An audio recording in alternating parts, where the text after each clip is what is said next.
பங்காளி மொத்தமா பஞ்சர் ஆயிடுச்சு போல. டேய் ஏ வேணாம். நான் டயரா சொன்னேன்டா. ஆ. ஏதோ ஒரு கூர்மையான பொருள் மேல ஏத்திருக்க போலியே. எல்லா நேரமும் ஒரே மாதிரி இருக்காது பங்காளி. சில நேரம் ஆப்பு ரொம்ப ஆழமா இறங்கிடும்.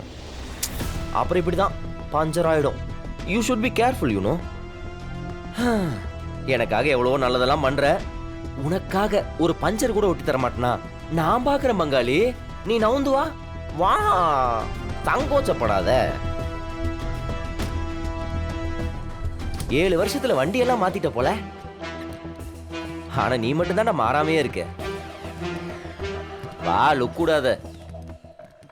ஏன் தல, அவர் வண்டி தானே, நம்ம ஏன் பஞ்சரை வெல்டிங்ல வைக்க கூடாது?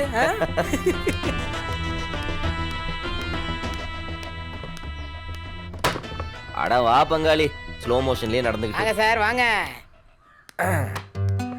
குடுறா. இந்த தல பரவாயில்லையே, எல்லாத்தையும் கரெக்டா எடுத்துட்டு வந்துட்டேன். குடு. எங்க ஓட்டான்னு பாப்போம்.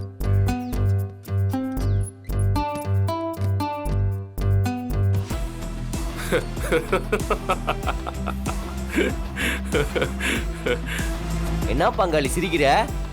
ஒன்றும் இல்லை, இந்த மாதிரி கோக்குமாக்கு ஃப்ராட் தரலாம் பண்ணி தான் உன்னால உன் சொந்த பொண்டாட்டிக்கிட்டே பேச முடியுதுல்ல? ஆ, அதுக்கு தானே என்ன யூஸ் பண்ணிக்கிற? டே பங்காளி, உனக்கு இன்னும் கல்யாணமும் ஆகல, லவ்வும் செட் ஆகல. அதுதான் உனக்கு இதெல்லாம் தெரியல. புருஷன் பொண்டாட்டினா சண்டை வரும், பிரிவு வரும், கோபம் வரும். அதெல்லாம் தாண்டி தான் காதல் இருக்கும்.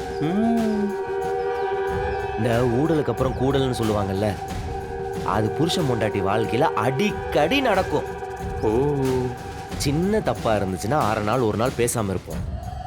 இது நான் பண்ணது கொஞ்சம் பெரிய தப்பா. நான் ஒரு கொலை பண்ணியிருக்கேன், என்னால ஒரு உசுறு போயிருக்கு. அப்பாவை எவ்வளவு கோபமா இருப்பா. வேலிட் ரீசன் தானே.